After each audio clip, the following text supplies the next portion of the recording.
Kembali di Kompas Siang, Saudara. Selain tidak lagi menjadi ibu kota negara Jakarta, saat ini urusannya bakal digabungkan dengan wilayah lain yang disebutkan dalam kawasan aglomerasi pimpinan wakil presiden. Saat ini sejumlah daerah aglomerasi dipimpin dalam otoritas kepala daerah masing-masing.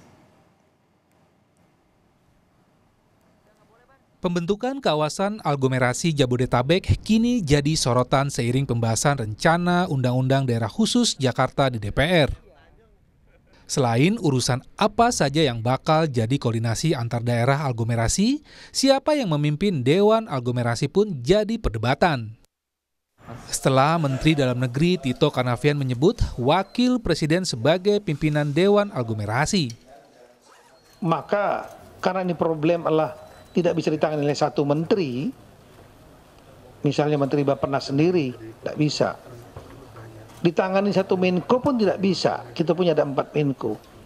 Ini permasalahan-permasalahan sampah, permasalahan lalu lintas, ini lintas Menko, polusi. Cara menyelesaikan persoalan yang kompleks lintas Menko, yaitu Presiden dan Wakil Presiden. Nah, kita melihat saat itu bahwa Presiden memiliki tanggung jawab nasional. Pekerjaannya sangat luas sekali, maka perlu lebih spesifik ditangani oleh Wapres, dan ini mirip seperti yang sudah kita lakukan di Papua. Gibran Rakauming Raka, calon wakil presiden pendamping calon Presiden Prabowo Subianto, yang perolehan suaranya kini unggul di KPU, tak mau berkomentar tentang ide Menteri Tito. Terkait wacana dari Mendagri untuk Wapres menjadi kewakilan aglomerasi, ditunggu aja kepastiannya. Kalau belum pasti jangan ya. Ide menyatukan seluruh wilayah dalam satu kepemimpinan yang masuk aglomerasi sudah muncul sejak masa Gubernur DKI Jakarta Sutioso pada tahun 1997 hingga 2007. Tapi belum juga terwujud lantaran tiap kepala daerah wilayah aglomerasi belum semua setuju. Sekali lagi, bukan menyatukan daerah pemerintahan, administrasi pemerintahan, tidak. Tapi hanya sinkronisasi program.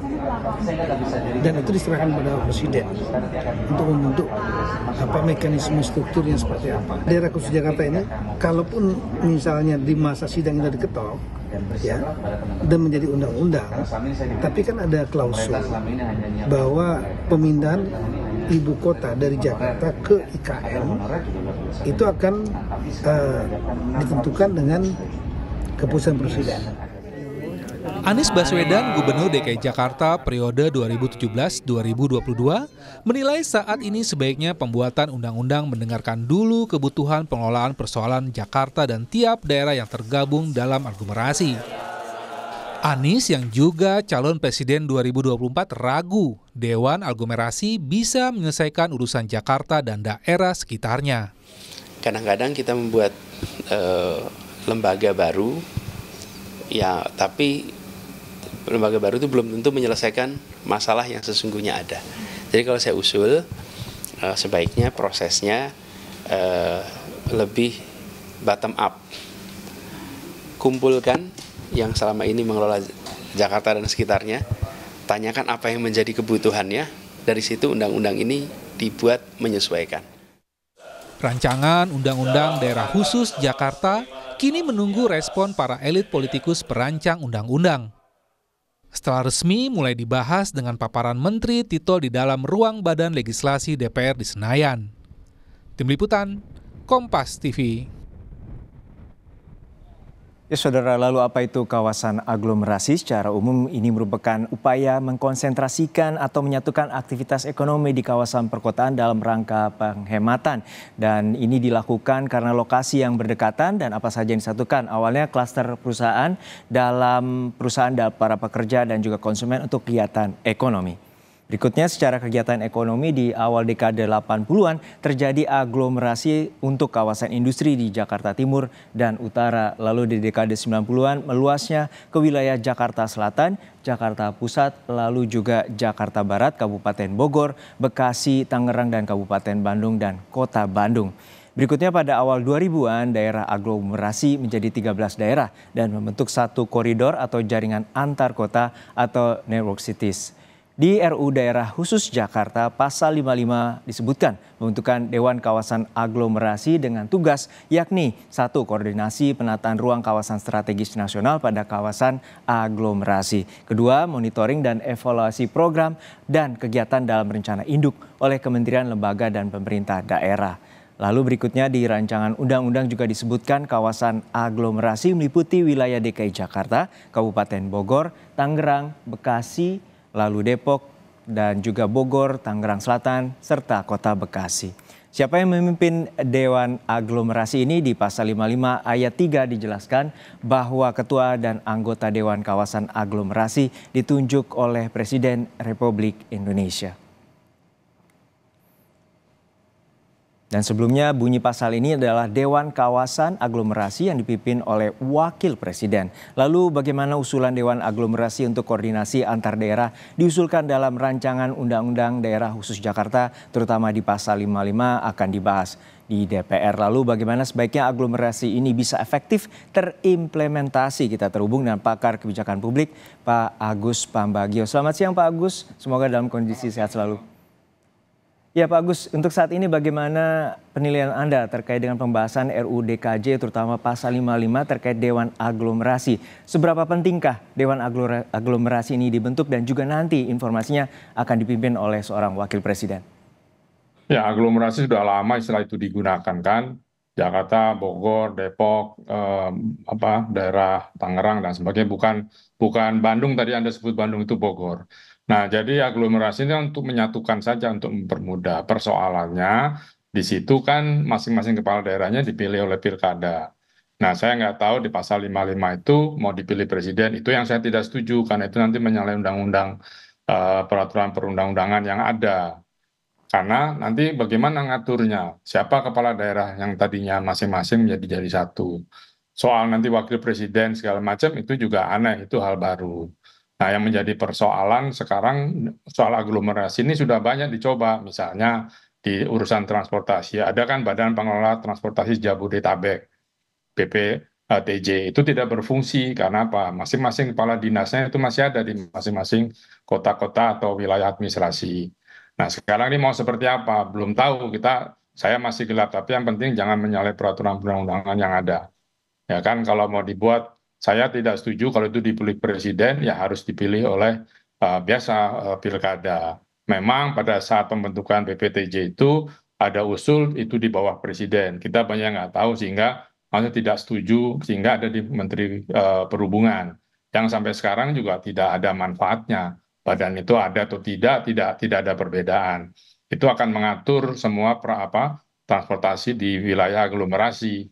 Nah, belum yang lain nanti industri dan sebagainya itu juga harus diatur. Apakah semudah itu? Sementara kita masih pusing dengan IKN yang mungkin jadi nggak apa tidak kan itu hal-hal yang harus dipikirkan, tidak boleh terburu-buru. Ya, tadi Anda menyampaikan bahwa nanti ibu kota dipindah dan juga sebenarnya statusnya saat ini sebagai ibu kota juga sudah berubah dengan adanya RUU IKN. Lalu seperti apa yang Anda teliti terkait dengan RUU DKJ ini, terkait dengan apa saja sih bidang yang perlu dikoordinasikan terkait wilayah aglomerasi, terutama nanti Jakarta juga bukan lagi menjadi ibu kota? Saya sih soal mau aglomerasi mau apa tidak, asalkan tidak melanggar peraturan perundang-undangan, undang-undang 12 tahun 2011 yang 3 tahun 2023, 22 kalau saya tidak salah. Asal jangan menyalahi hal itu. Nah, sekarang mau merubah siapa yang akan menguasai, boleh mau di bawah presiden, di bawah apa boleh saja, tetapi dan juga mau ditunjuk wakil presiden silakan saja. Tetapi yang penting bagaimana mekanisme aglomerasi ini gitu. Yang kita kenal aglomerasi banyak, ada Solo, Boyolali, Sukoharjo, Karanganyar, Wonogiri, Sragen, itu aglomerasi Solo Raya. Kemudian ada Surabaya, Gresik, Sidoarjo, Raya. Ada Washington DC, Virginia, Maryland, itu juga aglomerasi. Tapi semuanya ditata, tidak tiba-tiba muncul. Oke, diusulkan di sini, tapi pelaksanaannya seperti apa? Saya terus terang belum tahu karena tidak mengikuti secara detail usulan-usulan seperti ini yang urusan ini. Saya lagi memantau soal supaya jangan kepala aglomerasi ini ditunjuk oleh presiden. Itu nanti di daerah-daerah kan yang tadinya kepala daerah menjadi tidak ada pekerjaannya. Apa iya begitu? Itu yang perlu kita perdalam lah. Jangan terburu-buru. Karena ini bukan hal mudah, karena ini merubah struktur yang sangat mendasar. Apakah Anda melihat ini ada unsur sentralisasi kembali terkait dengan upaya Dewan Aglomerasi dan juga Anda melihat bahwa ini upaya agar semuanya tersentral di pemerintah pusat terutama di Presiden? Iya bisa jadi, kan semua sudah tahu lah bagaimana situasinya kan mau dikuasai semua. Ya saya pikir apa namanya pertama kita belum tahu siapa presidennya masih simpang siur, belum ada hal-hal yang lainnya. Jadi menurut saya dalam masalah injury time sekarang ini pikirkanlah betul, kita bikinlah studi yang baik bagaimana sebetulnya aglomerasi mau apa namanya dibentuk. Nanti bagaimana aglomerasi yang lain-lainnya. Kalau minta yang Solo Raya, Surabaya Raya, kemudian Bandung Raya juga ada. Itu bagaimana? Apa ini spesifik karena ini jadi kota bisnis? Kan bisnis itu kan hanya sebutan. Toh di mana-mana kan masih bisa bikin pabrik, bikin perusahaan kan. Yang kalau di negara lain juga ada. Di Afrika Selatan ada Cape Town, ada Durban, ada Johannesburg, dan macam-macam banyak sekali. Nah kita mau yang model seperti apa? Yang penting tuh kan kalau aglomerasi itu semua jadikan satu. Nah, jadikan satu bagaimana cara ngatur transportasi, cara ngatur kebijakan industri, kebijakan tata ruangnya, itu harus dirubah semua loh. Ya, karena itu sudah menyatu dan banyak sekali hal-hal detail. Nah, satu aja mikir IKN belum beres, kita mikir lagi aglomerasi. Kenapa tidak dibiarkan dulu sambil dilihat secara perlahan? Semua yang cepat-cepat tidak ada yang pernah beres. Itu buktinya sudah ada. Semua yang cepat-cepat tidak akan beres. Lalu bila pemerintah beranggapan bahwa selama ini wilayah aglomerasi tidak punya sinkronisasi dan juga tidak efektif, Anda menilai demikian juga? Ya betul, karena begini, kita baca, jika mudah ambil sektor transportasi saja. Kan sektor transportasi diatur oleh di masing-masing wilayah, diatur oleh kepala wilayah dan kepala daerah dan dinas perhubungan. Nah, saya sudah sarankan dari dulu ketika BPTJ itu mau diresmikan dan di bawah Menteri Perhubungan, saya sudah bilang begitu BPTJ ini selesai, tolong seluruh kepala dinas perhubungan dihapus. Karena sehingga tersentral di BPTJ untuk pengaturan transportasi di wilayah aglomerasi Jabodetabek. Tapi kan tidak dilakukan karena daerah juga tidak setuju. Akhirnya kita sampai hari ini belum berjalan, sudah berapa tahun. Bahwa konektivitas angkutan umumnya belum jalan, kemudian moda-modanya seperti apa, double-double tumpang tindih nggak karu-karuan dan mahal untuk masyarakat. Dan saya khawatir ini akan terjadi sama untuk sektor lainnya, industri segala macam itu jadi simpang siur. Lalu nanti bagaimana perpajakannya yang tadinya dapat akhirnya dipusatkan di Jakarta untuk aglomerasi. Nanti tidak rata lagi, ada negara di dalam negara. Hal-hal ini yang perlu dibahas, jangan terburu-buru. Jangan terburu-buru. Lalu terakhir Pak Agus terkait dengan nantinya dalam pasal 55 ayat 2 ini atau ayat 3 bahwa Wapres akan memimpin. Tentu ini belum menjadi keputusan. Lalu seperti apa penilaian Anda bila ini memiliki dampak bagi demokrasi ke depannya? Saya belum tahu rencananya ditunjuknya itu seperti apa. Kita punya jajaran Menko. Kita juga belum tahu presiden yang baru nanti mau bikin seperti apa. Ya kan? Kalau tugas wakil presiden di mana ya tunggu perintah presiden atau kita biasa bilang itu ya ban serep gitu ya. Nah, apa dia khusus yang tidak mengerjakan yang lain atau bagaimana nggak jelas. Ya, jadi tetapi saya menyarankan kepala daerah apapun masih satu-satu maupun nanti aglomerasi itu ya dipilih lewat pilkada, bukan ditunjuk oleh presiden. Baik, kita nantikan bagaimana proses pembahasan ini. RUU DKJ masih dibahas di DPR dan juga agar catatan Anda terkait dengan pemilihan pilkada atau pemilihan kepala daerah tetap dilakukan secara langsung. Terima kasih pakar kebijakan publik Agus Pambagio telah berbagi informasi bersama kami di Kompas Siang.